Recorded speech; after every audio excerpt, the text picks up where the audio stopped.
Welcome back to my channel Isha's creation. তো এখান থেকে আমরা সিঞ্জিনি বাড়ি যাচ্ছি 4 জনে।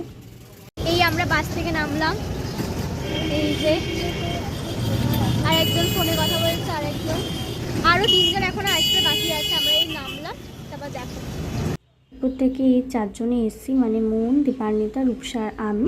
তারপর ওখান থেকে আমরা হাওড়ার শালকিয়ার নতুন মন্দিরে গেলাম সিঞ্জিনি বাড়ি যাওয়ার আগে।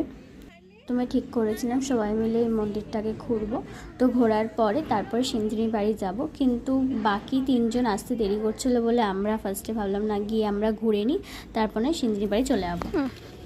বাসে জার্নি করে আস্তে আস্তে আমাদের সাজ নষ্ট হয়ে গেছে। আমরা তারপর ঢুকে যাচ্ছি ভেতরে। এখানে খুব সুন্দর সাজানো আছে। ফার্স্টে ঢুকে আমি ভাবলাম যেটা আমি রিলসে দেখেছি সেটাই কি এটা, তারপর দীপান্বিতা বললো হ্যাঁ আমরা যেটা রিলসে দেখেছি সেটাই। ফার্স্টে ঢুকে আমরা বুঝতে পারিনি, কিন্তু অপূর্ব সুন্দর মন্দিরটা, খুব শান্ত পরিবেশ। দেখতে পাচ্ছি এখানে শিবের মূর্তি আছে। তো তারপরে আমরা ভেতরের দিকে যাই। তার আগে বলে দিই, এই দিকে হচ্ছে রাম সীতা, তারপরে রাধাকৃষ্ণ সব ঠাকুরের মূর্তি আছে। দেন তারপর ঢুকে যাচ্ছি ভেতরের দিকে। এখানে শিবের যা যা ধাম আছে, কেদারনাথ, বদ্রীনাথ, সবগুলো হচ্ছে তোমার মানে সাজানো হয়েছে। এখানে খুব সুন্দরভাবে সাজিয়েছে, তো খুব ভালো লেগেছে এই জায়গাটায় গিয়ে। তো এবার যাই গঙ্গাধারের দিকে যাওয়া যাক, গিয়ে কয়েকটা ছবি তুলি। সিঞ্জিনি ম্যাডাম চলে এসছে। হ্যালো,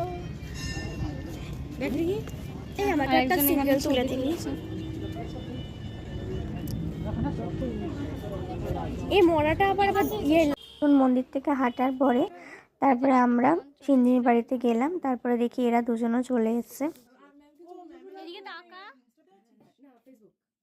এই হচ্ছে আমাদের পেট পুজো স্টার্ট হয়ে গেছে। কাকু আমাদের গরম গরম পকোড়া ভেজে দিল।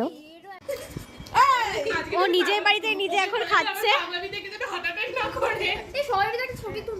যা হয়, মেয়েরা একসাথে হলে যেই পাগলামিগুলো চলে সেগুলো চলতে থাকলো আমাদের। এখানে সিঞ্জিনিকে কোণে সাজানো হয়েছে, তারপরে সবাই মিলে বিয়ের মতন মানে কাজবাজ করছে এখানে, দেখতে পাচ্ছ। তো এরকম পাগলামি হয়েই থাকে আমাদের। নাচ গানও হলো, খুব এনজয় করেছি। আর সব থেকে বড় কথা, কাকুর হাতে রান্না আমরা খেয়ে পুরো আপ্লুত হয়ে গেছি বলতে গেলে। এর আগে খেয়েছি, টিফিনে নিয়ে গেছিলো যখন সিঞ্জিনি খাবার, তখন খেয়েছি। বাট বিরিয়ানিটা ফার্স্ট টাইম খেলাম কাকুর হাতে, অসাম লেগেছে। তোমরা দেখতে পারবো, আমি ছবি দেবো।